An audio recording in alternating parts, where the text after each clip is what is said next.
Hey! It's the fourth act. How's it going? I'm Alex. This is Phil. Phil, how are you doing? I'm doing good, Alex. How are you doing? Wait a minute. Somebody's got a birthday today. No, god damn it. I ate the whole thing. And I also got you this mug. Happy birthday to you. You don't need this anymore. Because you're Italian. If there's one thing that we all know about Phil, it's that he loves the Leaning Tower of Pisa. As an Italian, I love the Leaning Tower of Pisa. I've been searching for the Leaning Tower of Pisa mug for like a year. Just so small. Yeah, just, it's weird, isn't it? What? Well, it's, you know, it was built wrong. We've had some people asking us to do some spoiler-free agree disagrees. So much fan mail. And we we recently realized that we accidentally did 2 agree disagrees spoiler-free our last 2 videos. So we're gonna try it this time on purpose.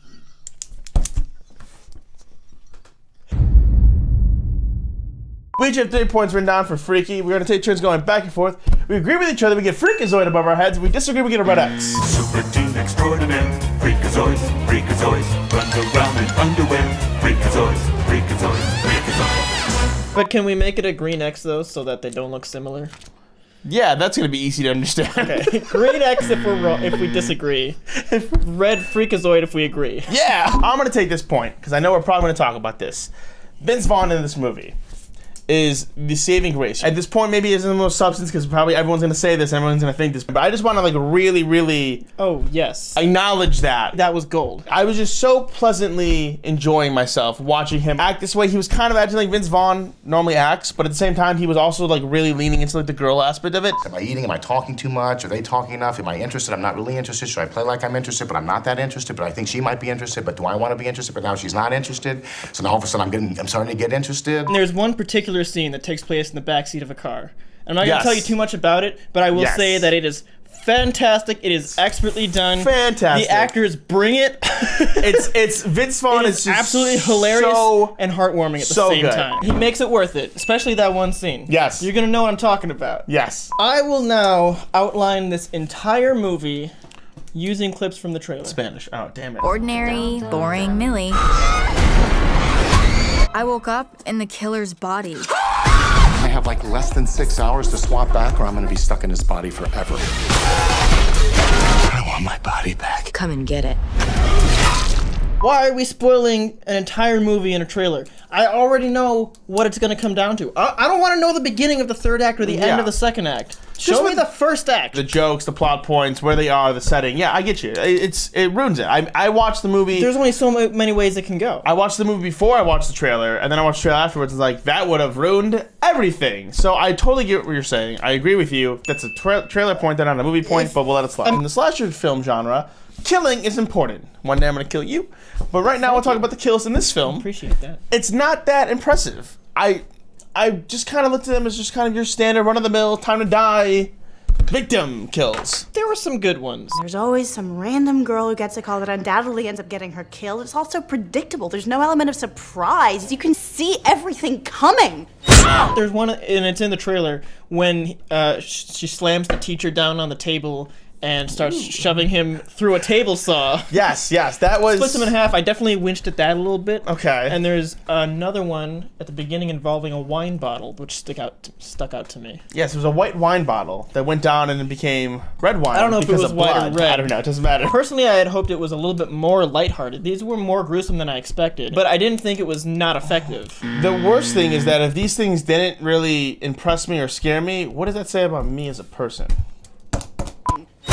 One thing I did like about this movie, and about all of Christopher Landon, actually, he knows his way around the horror genre, the tropes and the stereotypes, right? But he will take those and he will combine them with another stereotypical storyline, other tropes that we are used to. So he did it first with Groundhog Day, turned that into a slasher flick. I've not seen Happy Death Day. And Happy Death Day 2U. I remember you saying that was funny, and I would probably like that. Happy Death Day 2U was more funny than it was scary. So is he more of a comedy director, or is he more of a horror director? He's a little bit of both. I felt like it was just a generic horror movie for the first chunk of it. For the first act, right? And I really wasn't that impressed. But then as it started shifting tones and becoming more funny, knowing that Vince Vaughn was in, I was kind of like, all right, this should be funny, and it was funny. I'm excited to see what he does next with it. You know, Planes, Trains, and Automobiles, but with a slasher. Coming to America, but with a slasher. Ooh, what a good movie. So much to talk about that.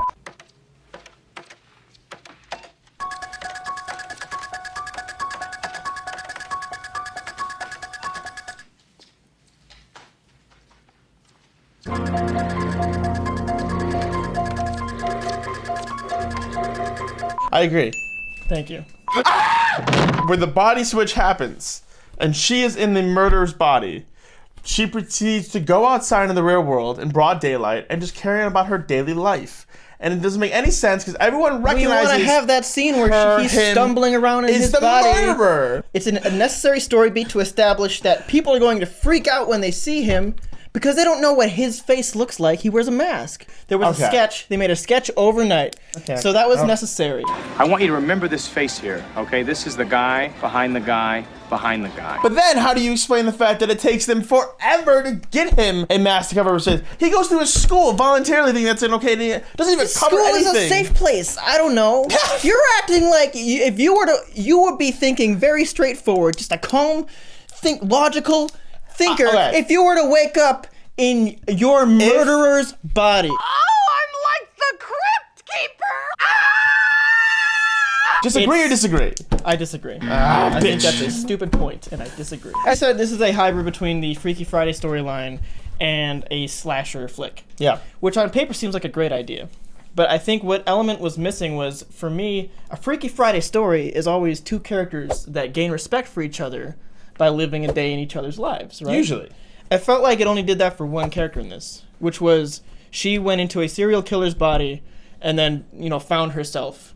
But the serial killer went into her body and they stayed a serial killer the whole time. Yeah, because he's a serial killer. We're bad guys. It's what we do. But a movie's only as good as its villain.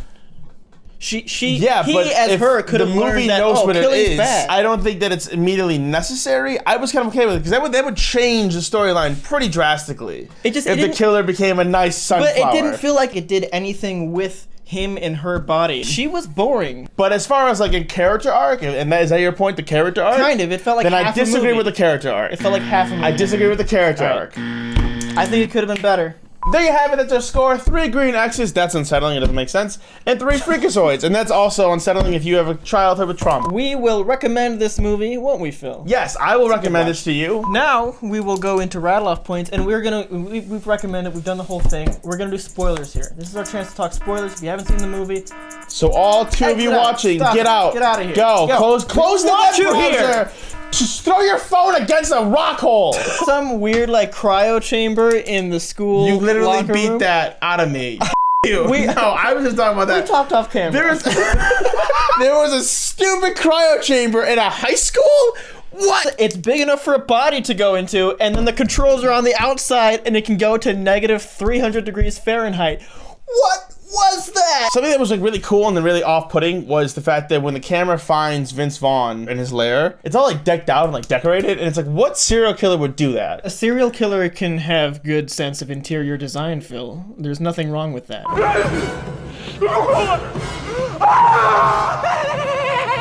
Something wrong, Mr. Ventura? Of course not.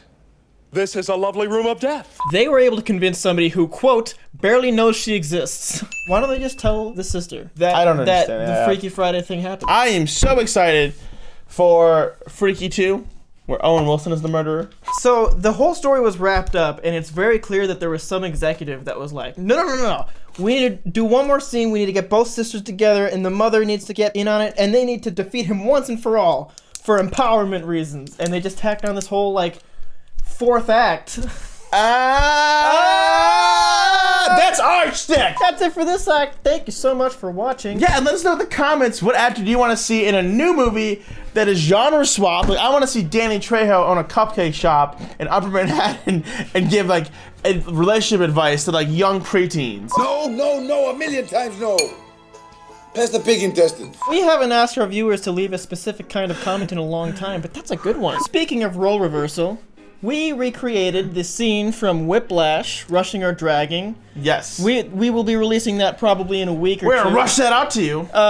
Which one of us is going to be the drummer? Which one of us is going to be playing the asshole yelling obscenities? The answer may surprise you. I mean, there's only Stick a around, we'll 50-50 be back shot. after the break. The break. And like and subscribe, or don't, because you're If we will, hey!